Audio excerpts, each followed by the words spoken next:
Welcome back everyone. Samsung Galaxy S21 has just officially came out, so let's go ahead and compare it to not really its older brother, but in a way kind of is the Samsung Galaxy S10e. Now what's funny is that the S10e and the S21 were kind of like in the same ballpark in terms of price tag. I think when the S10e first came out it was like $749 or something. The Samsung Galaxy S21 is $799 right now, and this is like the flagship device, which is so crazy. Now, I'll go ahead and find the cheapest ones of both of these that I'll find. Links will be down in the description. You can get them from there and help support the channel at the same time. Now, side by side, you can definitely tell that overall the S21 is the bigger phone. I don't even know what happened here. The S21 is the bigger phone in every dimension. On the Samsung Galaxy S10e, we had a 5.8-inch panel, AMOLED display, very good panel on here. The Samsung Galaxy S21 has a little bit of a bigger 6.2-inch dynamic AMOLED display, and even it's so funny, they both have the same, resolution. The PPI is actually lower on the Galaxy S21, which is kind of funny, but the craziest thing is that even though they have the same resolution, I will still have to give the edge to the Samsung Galaxy S21, mostly because it does have that 120Hz refresh rate. Had it not had that, that's a whole different topic, but because this one has a 120Hz refresh rate, it automatically makes it a better display than the S10e. But I'll definitely tell you the Samsung Galaxy S10e's display is still really good for the most part, and I really don't have that many complaints when it comes down to it. Now on the bottom, both of them have USB Type-C. The Galaxy S10e does have a headphone jack though, which is really cool, but most importantly, I think even more importantly than that, is that the Samsung Galaxy S10e actually still has a micro SD card slot, which is really interesting. The Galaxy S21 doesn't have that, and that in and of itself does kind of suck. I'm not gonna lie. I wish the S10e, I wish the S21 had that capability. Unfortunately, it doesn't. But on top of that, when you look at the back, the Samsung Galaxy S21 has a plastic back, on the outside, which is just insane. The Galaxy S10e has a glass back, which makes it feel that much more premium in and of itself.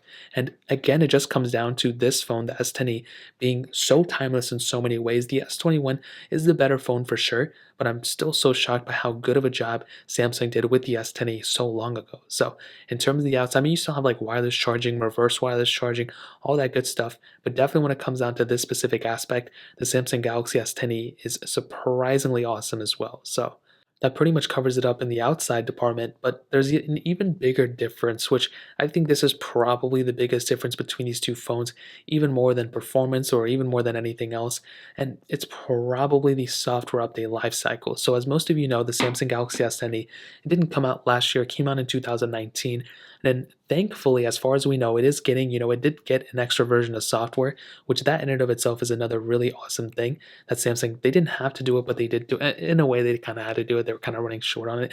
But we did get an extra year of software updates on the S10e. So that in and of itself is another really good thing about this phone. But the kind of sad thing is that because the S21 is a newer device, it's going to be outlasting the Samsung Galaxy S10e in and of itself. So this phone is going to be lasting at least 2 years longer in stock software support. You can't really custom ROM this thing, so it's going to be lasting longer than the Galaxy S10e. So take that as you will, in my opinion. That is kind of a big deal. I want a phone that's going to be getting the latest and greatest software and going to have the most amount of improvements and stuff.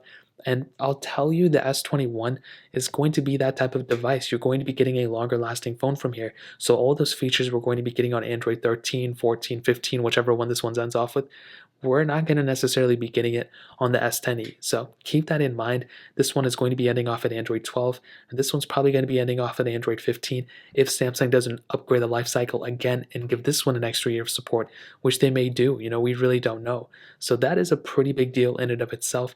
Now, kind of going in the same vein, the battery life between these two devices is also something that's worth noting. I mean, the Galaxy S10e, surprisingly, I don't know why Samsung just balled out with this phone so crazily, but the Galaxy S10e has a 3100 mAh battery inside of it, but it's still a really good battery life. Like, I'm actually shocked by how good of a job Samsung did with the Galaxy S10e's battery life. With the S21, a beautiful, battery life as well, 4000 mAh. This one is going to theoretically outlast this one, but like I said before, I'm still shocked by how good of a job Samsung did on the Galaxy S21 for sure. So in terms of that, that's probably one of the bigger aspects, in difference. The battery life, definitely the S21 wins, but the S10e is still good. But the software quality, the S21 wins here too. I mean, that's probably the biggest difference as I stated. So that really pretty much covers it up. Now let's go ahead and do a little bit of a speed comparison between both these phones. Now again, a little bit of an older phone here. I don't know why that keeps happening.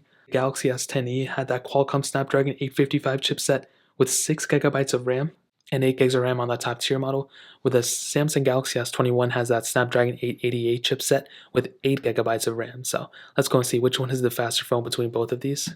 Okay, welcome back. I mean, this is the best we got right now. This lighting is awful, but it's the only thing we can do. Hopefully it looks a little bit better now, but let's go and get into it.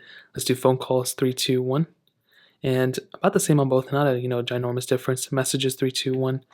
Pretty much the same thing going on for both. Camera, 3, 2, 1. And pretty much the same thing going on here too. Swiping out, I can definitely see, hopefully you guys can see over the display as well, the smoothness between both phones, but the Galaxy S21 I think is the smoother one. Galaxy Store 321. I think the S21 here is the faster one for sure. Play Store 321. Again, Samsung Galaxy S21 for sure was the faster one. Sweeping through or sliding through, I don't know, scrolling through I meant to say. I think ultimately maybe the S21 was the smoother. Actually, the S10e looked pretty smooth too. I'm not really too sure here, but both of them are pretty smooth when it comes down to that. As always, I have a bunch of these third-party apps we can get into. Let's go ahead and get into something like Snapchat 321. And I think the S21 was the faster one there for sure. Let's get into Dune 321. And you can see right there the S21 definitely did a far better job at kind of loading up the app. The S10e did glitch up a little bit, not like a ginormous big deal, but it is something to keep in mind. They both have flat displays too, which is, I guess, something people note. Snake versus blocks. 3, 2, 1. And I think the Galaxy S21 was the faster one here too. Kind of getting into, and it just crashed here randomly, which was very weird. Not really too sure why that happened. As you can see, it wholly crashed. So I guess we'll just kind of leave that into the test. So stack 3, 2, 1. And again, S21 was the faster one. S10e, I guess, loaded up a little bit slower. I hate those type of ringtones, they're so annoying. Temple Run 2, 3, 2, 1.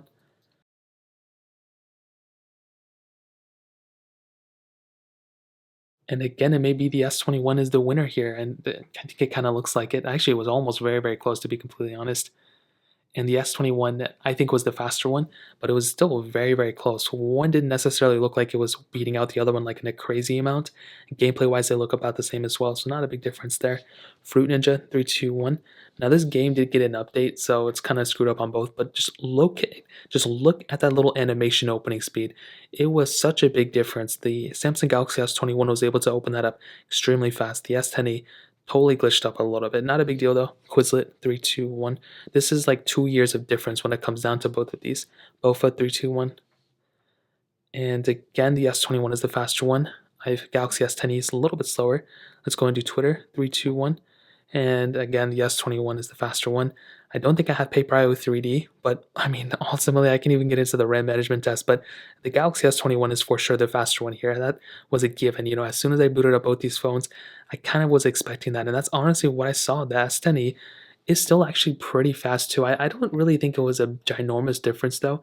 I think when it came down to the animation speeds and stuff, that's kind of what I saw the bigger difference at. The animation speed were overall kind of more faster on the S21 overall, but that Sunny I think did a really good job too. So in terms of that, that covers up the speed comparison.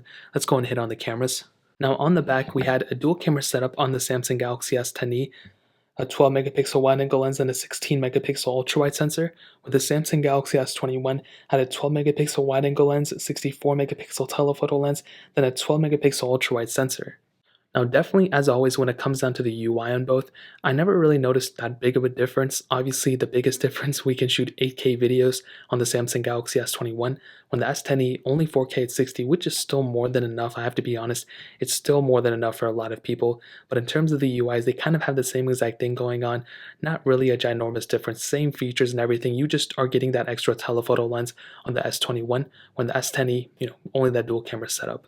Now, I've said this for a while, and I guess I'll continue saying it. The Galaxy S10e still has an extremely good camera. This is like really bad lighting that I'm in, but overall, I had a really good time with the Samsung Galaxy S10e for sure. I just increased the ISO just because of that, because this camera is so beautiful. Anytime I took any photos or videos, I've done I've done literally so many photo and video comparisons between these things. If you just type in my channel name and then this phone name, you'll see like a ton of them. And overall, this camera was really, really good. However, Samsung Galaxy S21's camera overall, I think, is a better option here. You're going to be future-proofing yourself by quite a bit just because of that additional, telephoto lens. But on top of that, because you have the 4K at 60, that is another really cool feature that we have on the Galaxy S21 that we don't necessarily have on a lot of other devices. So that's a pretty cool thing. You're pretty much going to be future proofing yourself there too. So that's another huge thing you have to keep in mind. So when it comes down to the camera, the Samsung Galaxy S21 definitely wins for sure. And it's probably the biggest difference between a lot of these older phones and the S21. So now to kind of sum up this whole entire video and to answer the question, should you go and buy a Samsung Galaxy S10e or should you go and buy a Galaxy S21? Well, this kind of answers itself, but I'll still tell you with a phone like an S10e, you're not really getting like a super outdated, ugly phone. Like this phone still has a lot of capability. You're still supported with software for the time being. Yeah, it might not last as long as the S21, but you're still getting a very long supported phone. This life cycle on this device is going to be outrageous. You're going to be getting a super long supported device for the most part. But again, when you look at something like the Galaxy S21, it is kind of hard to compete, but there's still a lot of advantages. You still have the micro SD card slot, glass on the back, but other than that, the S21 would probably be the one I'm going for and probably recommending to a lot more people. You're getting obviously even more than that, you're getting the fingerprint sensor in the display, which is great. You're getting things like 8K capability on the back, a much better camera, I think, on the S21. And like I said before, I think if everything was the same, it'd be like, I think for if the S10e was getting the extra versions of software, I would honestly not recommend people to update. But within a year or two from now, the S10e is going to be the one that's probably going to be lasting much longer than a lot of other. The biggest thing here is the software, you know what I mean? Like if the S10e was getting extra years of software support, then that's great. I would recommend the S10e. But because that's not necessarily the case, the Galaxy S21 is the device I would probably recommend everyone to pick up, especially when it comes down to these two. So for the time being, the S10e is great. If you own it, keep it. I would not recommend updating. But if you are in the middle and you want to kind of update, but more importantly, if you don't have either one of these, probably getting the S21 is going to future proof yourself the longest. So when it comes down to that, that pretty much covers it up. If you guys have any other questions or anything like that, let me know in the comment section below. Hit the like button, that would mean so much, but definitely hit that subscribe button. Every single subscriber that we get really does count, so it means so much if you guys can hit that. Also check out the other links down in the description as well. My Twitter, my Instagram, my other channels. More importantly, everything else, every single one of you guys. Hopefully I'll catch you guys in the next video. Peace out till then.